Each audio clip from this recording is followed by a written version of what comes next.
tested out testes, testicles, testing out some testicles. See if I want them, see if I want to put them all up in my sack. Okay, all right, and video. Wow, would you look at that? I knew I was forgetting something. I knew it. I was forgetting something. Shut up, Randy. Shut the fuck up. I'm already hot. I'm already sweating. Don't worry, guys. You like that strip show? You like that strip show and the female glasses? I know you do. I know you love it. Oh, Jesus. I'm a mess. I'm a sweaty, sexy, slutty mess. Is what I am. That's what I am. It's what I am. Okay? Okay? So, hey. It's been a while. It's been a long time. Welcome back to the Ramblings, the most consistently inconsistent, most consistently inconsistent podcast. Sometimes, usually, occasionally. This is a bi-week, monthly, whenever I feel like it. This is a bipolar podcast. That's what this is. Not bipolar. Yeah. Yep. Meow.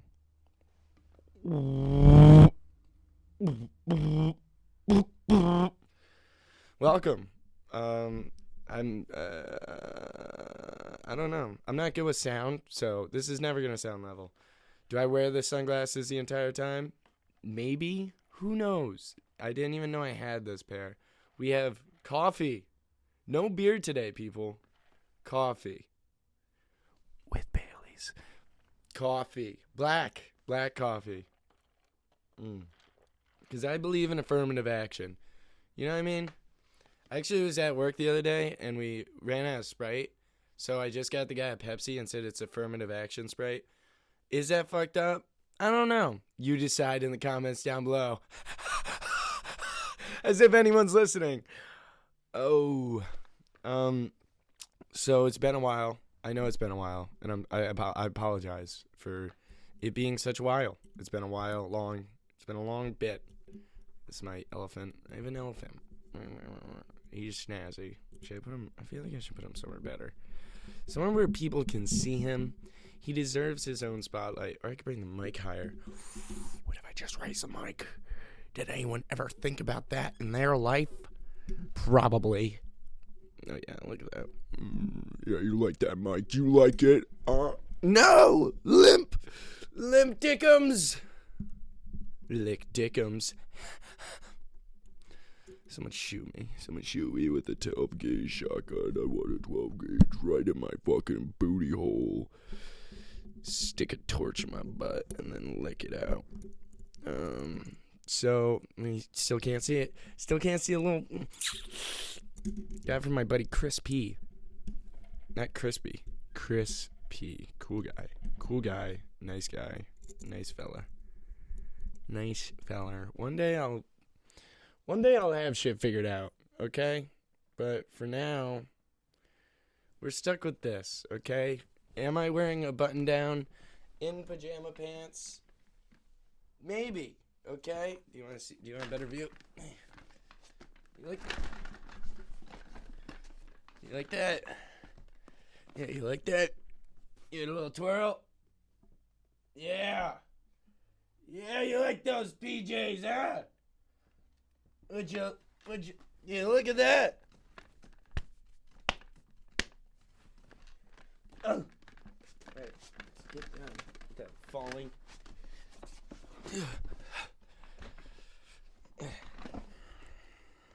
You know what's fun to me is that people ask for what podcast to watch, and I go, you should watch my podcast. And then instantly I go, please do not watch my podcast. The ramblings are just for me. That's what's important. Like today, oh, I remember what I was going to talk about. My friend asked me recently if I write down, like, notes. No. I wake up in the morning, I freak the fuck out for about 30 minutes, and then I'm like, oh, yeah, that's a topic that would be fun to discuss alone with no one around, except for fucking Randy, that adorable son of a bitch. Love you, buddy.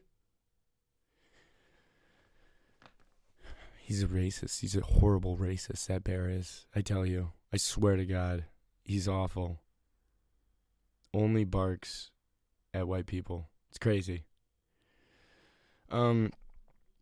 So me and Randy were sucking each other off the other day, and he just starts choking so much, and like I don't get it because I have the smallest penis I've ever seen, and I haven't seen a lot of penises, but I mean compared to my priest, it's pretty small. So we're sucking each other off, right? And I finally come in his eyeball because I feel like it, and I realize, what's the point of facials? I don't get facials. Is it attractive to see paste on someone? I don't know. Just like, where does that fetish come from? Where's that?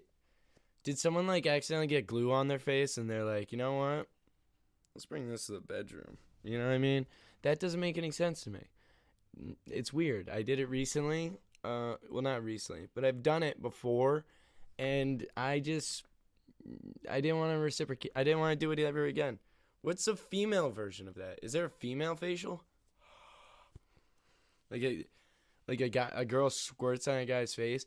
Is that sexual waterboarding? Because a girl squirt more than a guy comes, right? So if you put a rag on your face right as she's about to squirt, it's kinky. It's kinky torture. That's kinky.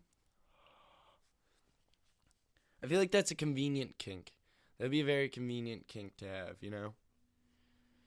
You know what I'm saying? I don't know if you know what I'm saying. I don't think anyone's listening. This is the best part about this. I always assume that nobody's listening at this part. Oh, wow. I can see way better now. You can see the ring light and the reflection of these, which, listen, all right, we all gotta pop our pussy for TikTok at some point. So don't judge me for having a ring light for my rim job videos. Okay? Okay?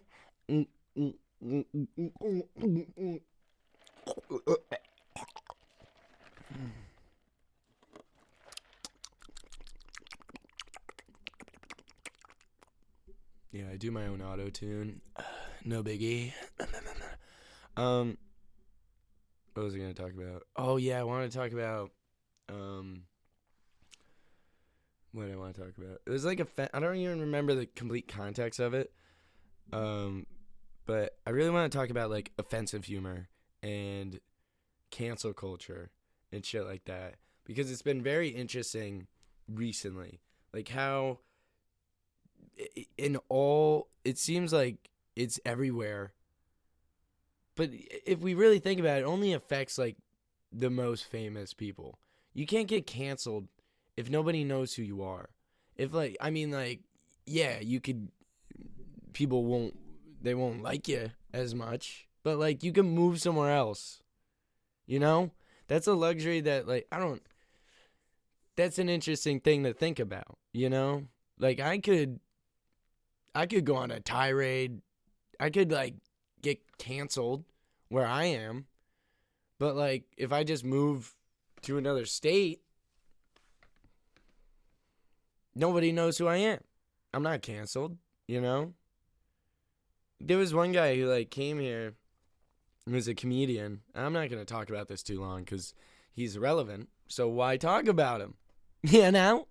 But he came to our open mic, Kingsman, and he said the N-word in his set. Like, just flat out said it with a black woman in the front row. Also, one of the comic's girlfriends. So, not the best idea. Not the best idea to say the N-word in public at all, in my opinion. But what do I know? What do I know? I hate that. I hate when people are like, what do you know? You're too young. You've been doing comedy for a year. Okay. What do you know? You're still here. You're this deep into it, and you're still here. You know how I met you? An open mic.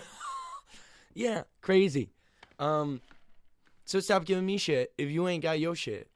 I don't know why I don't know where that went, why that vibe came out, but my main point is like there's a big wave of people that are like trying to be edgy, and they want to be edgy because they think that's what like cool humor is. They think that's what being fringe or being on the fringe is if you say fucked up words, use fucked up topics, or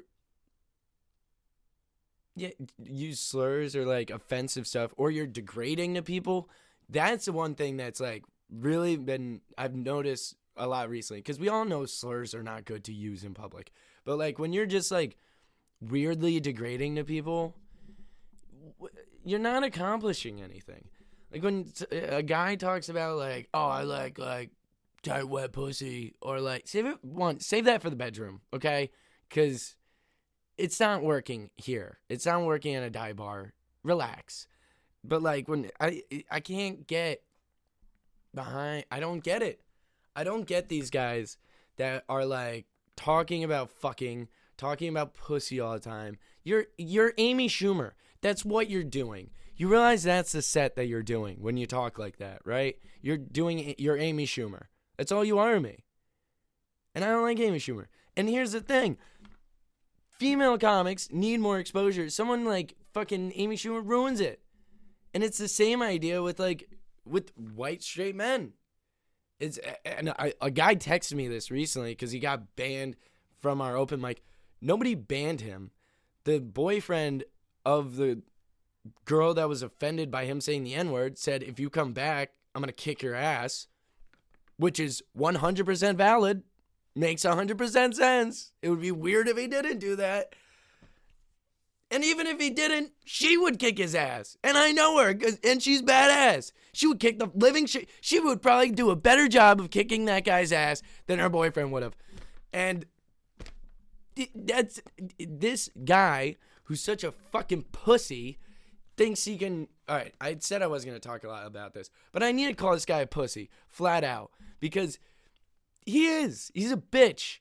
Instead of coming back and trying to confront it, or doing what a real man should do, apologize and make up for it, he goes into denial. He spams me on fucking Facebook Messenger saying like, oh, my set was great.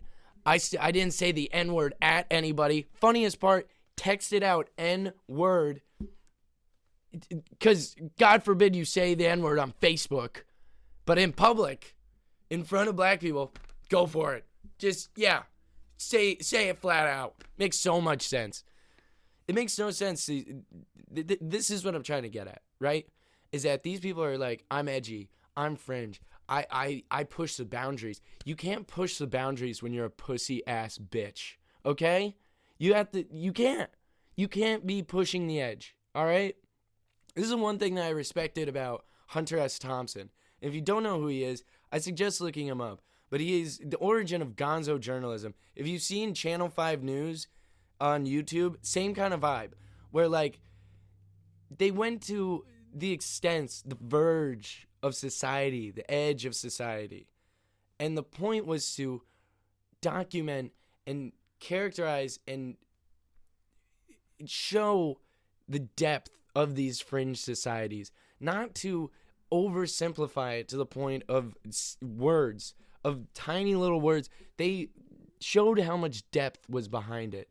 One of Hunter S. Thompson's most iconic things that he did was he was a journalist, and he was told to go to the Kentucky Derby and report on the race. And what he did was he reported on the people at the race, the people horse betting, and how the masses were when they acted in this environment, especially when gambling is involved.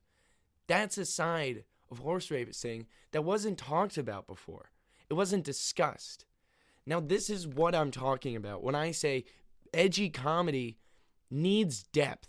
You can't just walk up there and be like, Jews have big noses, am I right? Oh my God, what are these Mexicans doing here? Wow, black people, am I right? Doesn't get you anywhere. You're not accomplishing anything. You're not breaking new ground. All you're doing is playing off the slight joke that racism exists. What have you contributed to the conversation? That's what I want to know. You know what I mean? Now, I'm not saying that my comedy is on some superior high ground. I'm not trying to say that. I'm just trying to I want to find out the meaning of what edgy comedy is, because it's becoming less of like diving deep into these subjects like people like George Carlin, Lenny Bruce did, and feels more like a fucking Reddit community. It feels like sometimes when it's guys talking about women and they're degrading women, it's just r/incels. When you're talking about it just feels like, it really feels like a Reddit community sometimes, or a Discord chat. Like, it's just, my point is that, like, my point essentially is, just because you're edgy and trying to get canceled doesn't make your comedy better. You know what I mean? If you write a joke and your joke's good, that's what makes your comedy better. If you have a point behind that joke, even better. But if you're just going on stage and you're trying to say these fucked up terms to get a reaction out of somebody, that's not comedy. It's just instigating. That's all you're doing. All you're doing is lighting a pilot light, really. All you're doing is lighting the newspaper under a fire, and then it burns up, and then the fire doesn't start. And you're like, fuck this wood.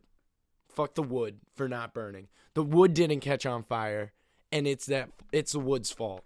No, it's your fault for having shitty structure and not taking time to care about building a fire. You're not building a fire. You're lighting newspaper and putting it under wood and then just letting it burn out. Because you don't care enough to build the structure and make it have depth. You have to work on a fire. You have to build it so there's airflow. You need to make sure there's enough paper. You need to twist up the paper give it a twist. You need it so it burns longer. You want to build up coals. There's a lot to it, rather than just basic ass fucking offensive shit. You know what I mean? You can be offensive at times. It happens, but you need to have an end goal, you know? Sometimes satire is the end goal, and that's fine. Satire is good. But if your satire comes down to just using an offensive term one time, it's not. I have one of my buddies who's a comic guy. You can tell that he's very inclined when it comes to writing jokes. And the point I say this is because he has one joke where he's talking about racism and stuff like that, and he's talking about discrimination and stuff, and he goes, obviously this stuff is wrong, and I think we should all come together and hate gypsies. And now, a basic comic, a comic that doesn't care that much, or is trying to go for this quick offensive fix, would have just stopped there. But he goes on a tirade for over 5 to 10 minutes about gypsies. And the whole point of it is satire. Is that he's saying racism is bad, racism isn't good, and then he goes on a racist tirade. That's the joke about it. That's what's satirical about it. Because he's not seriously hating on gypsies. He's making fun of the whole idea of these people. And I'm sorry to explain your joke, but buddy, don't worry, nobody's listening to this. You probably are never going to hear this anyways. But the whole point of the joke is, like, he's making fun of these people that say, like, oh, it's wrong to hate this thing, but they still have hate for a whole different thing. You know what I mean? Feminists do it, where they're like, oh man, it's so wrong to degrade women, but also men are just pigs that only care about sex. You're doing the same thing, you know? I need more Baileys in this. That's the point of it, you know? And I think you need to have a point overall. Because if you don't have a point, what are you saying? That's one of the quotes of comedy that stuck out to me the most. And I think pretty sure it's from Bill Hicks. I could be wrong. But it was, even if you're not funny, be interesting. Because that's what matters. You need to have a reason for people listening to you, you know? You can't, I did a set about a lot. I talked about shit a lot. But the whole point is, everybody shits. And, we all have problems shitting. It's a thing that we don't want to talk about because we want it to be a secret, private thing. But it's like everybody fucking shits. Everybody shits. Pete Holmes, one of my favorite comics, he has a bit about how like Elon Musk has to shit.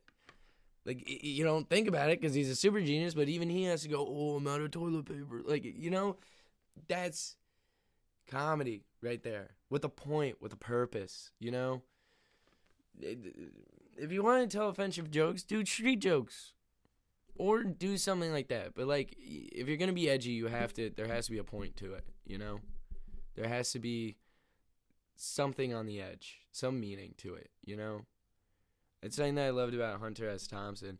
And if you feel like it, look up The Edge by Hunter S. Thompson. There's a narration of it on YouTube, and it's a great fucking detailing or description of like people finding the edge, people pushing boundaries. And one of the best quotes in it is that those who never get close to the edge will never know what it is. And those who know the edge have either gone over or are slipping over. And it's to say, like, to push boundaries, you need to know what's outside of it. What's outside of the boundaries, It doesn't mean that you jump to it or else you've fallen over. But if you keep getting closer and closer and closer, you'll push that line. You need to stay on the line. We're not Olympic long jumping to conclusions out here. You need to feel it out. And especially when you're on stage and doing comedy, the audience isn't in your head. They don't have the same pathways that you have. Trust me.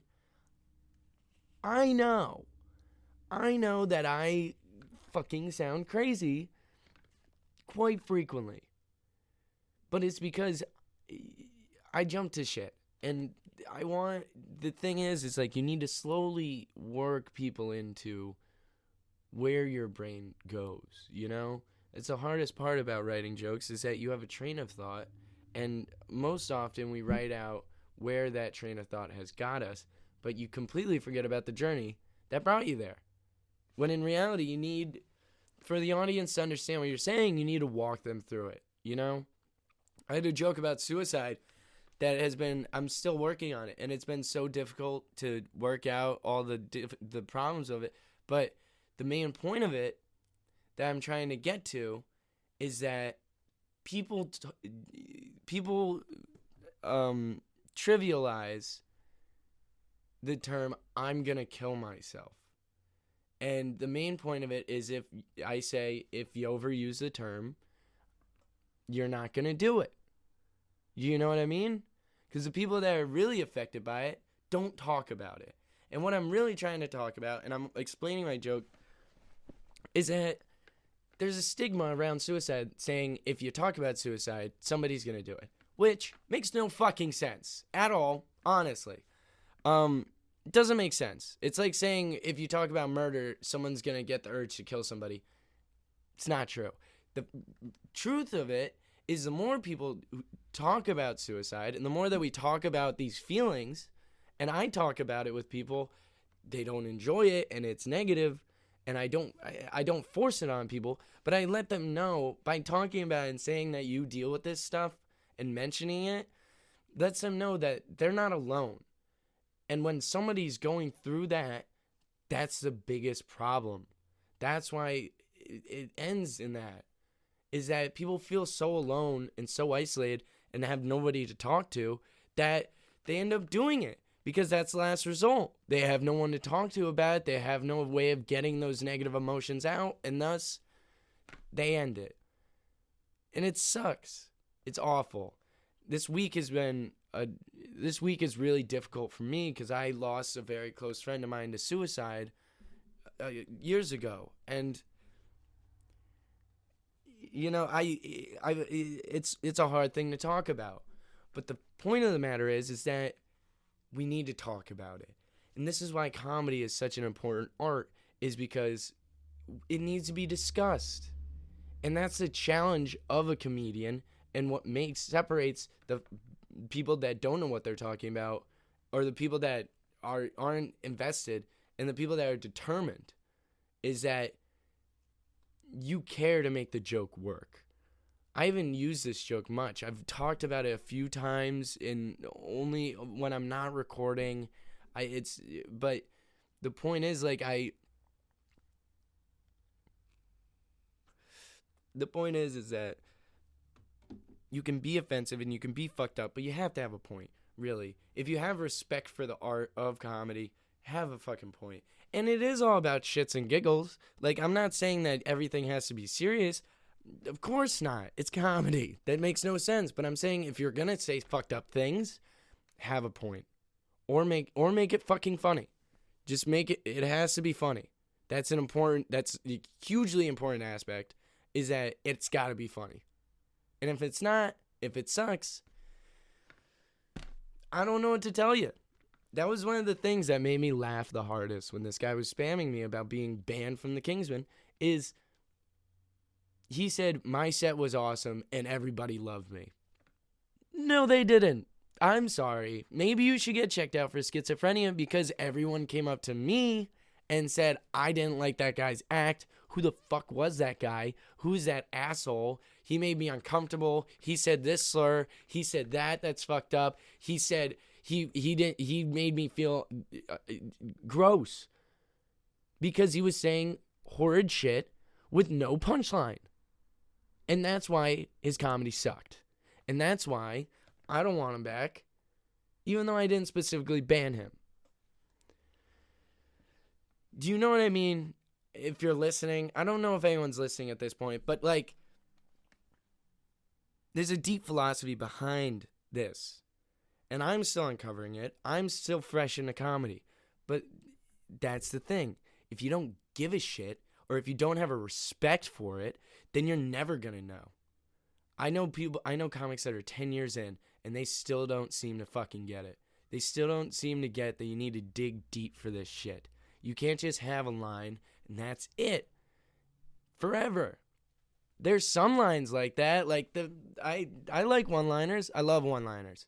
What do you call a forgetful stoner? I don't remember. I like that one-liner. I enjoy saying it. At bars and stuff, I enjoy it. But I know eventually, at some point, I'm going to want to talk about stuff that deeply matters. And I acknowledge the fact that I may not be at that position yet.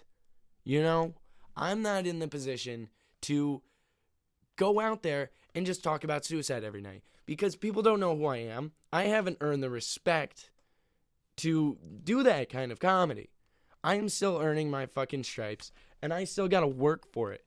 And the fact of the matter is that if you don't fucking put in that time, I'm gonna pass you.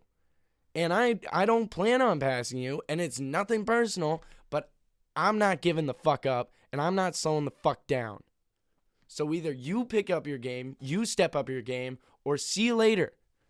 Because the kid in pajama pants is gonna fuck up your shit. How about that? Does that get you motivated to do something? Does that get you motivated to write a real fucking joke? It fucking better.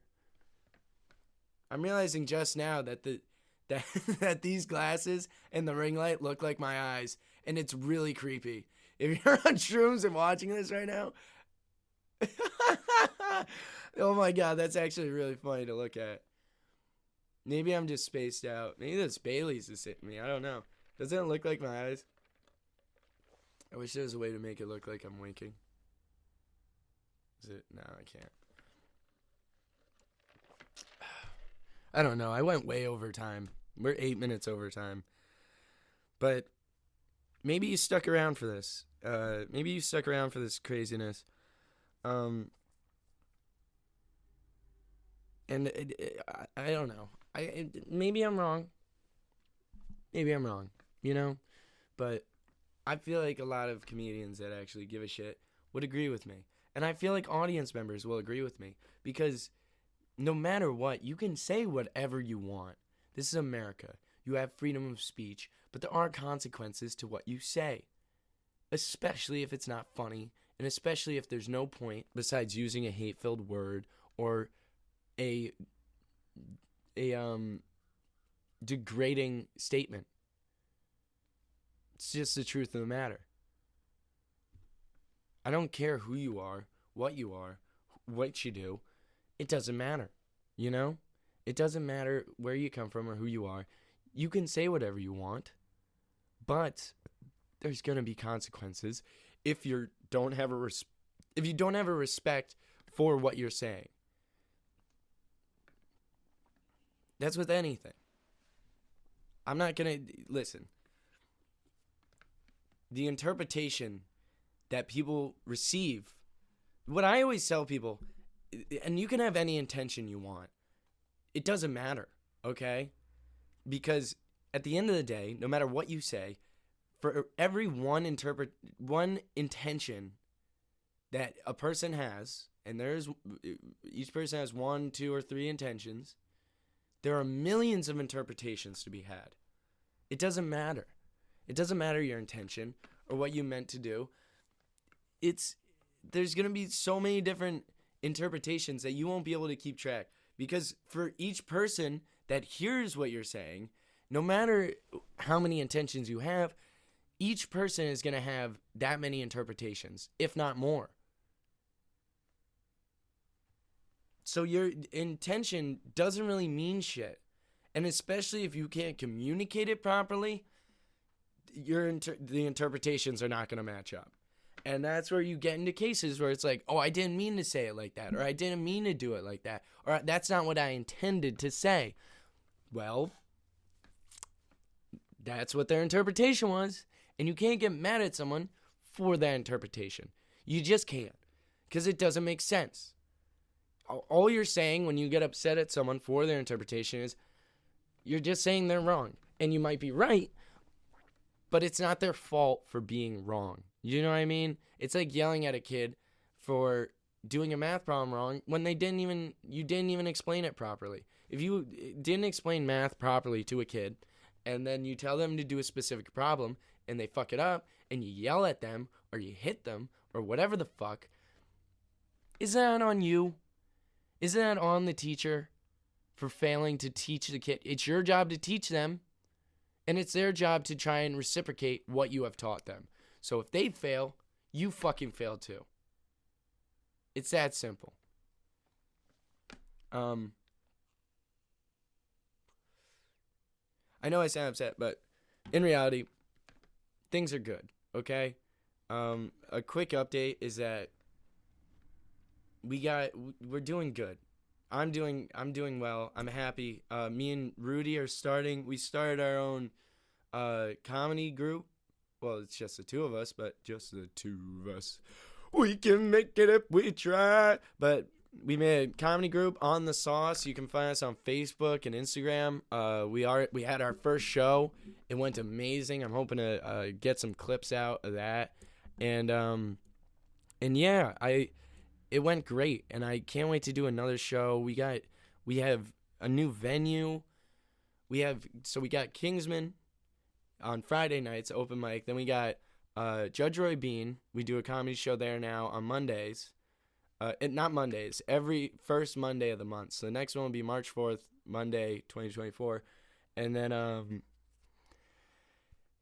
we're starting a new spot in Warren, Rhode Island. It's Upside. It's a great bar. I can't wait we're starting mics there in a couple weeks. And eventually going to do shows upstairs. They have a huge theater, awesome theater. I can't wait to do that. I connected with another local bar that might want to do a mic or a show, which would be awesome. Things are looking up, you know? And I got a show tomorrow, actually, and I hope it goes well. I'm really hoping someone can cover my shift tonight, because I don't know. It's really good. It's a really, really good feeling to know that I kind of have to leave one of my jobs to support comedy, to not support it, but to be able to give it enough time that it deserves. And I'm really grateful. I'm immensely grateful, because I've been dreaming about having this kind of life for years. And from the outside, it seems chaotic, but that's just how I am. And I'm immensely grateful for the amount of support I've been getting to pursue this dream, because it's it's really all I can see myself doing. And it means a lot. It means a lot to me that people know that I really care about it, and they trust me. They trust me to do what I can with it. And I just want to say thank you. Thank you to everyone that's supported me. Thank you to my friends, to my family, and thank you to whoever is listening this long, because it's probably one of you, and it's probably Chris. And I love you, Chris. And I gotta end it now, because I don't. This is going on too long. But Randy, any last words?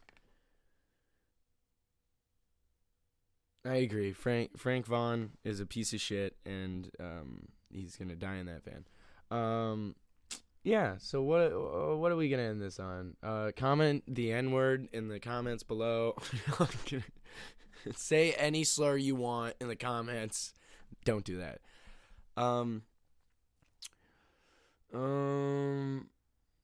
Let's go with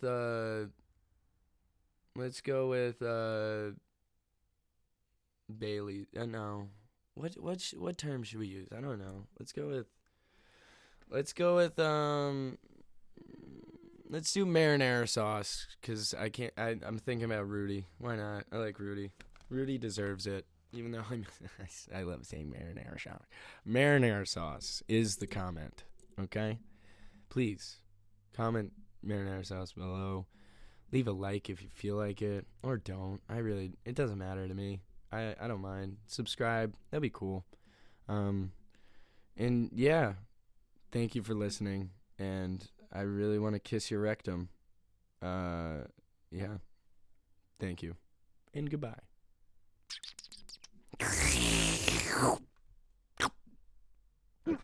Oh, I think I just shit.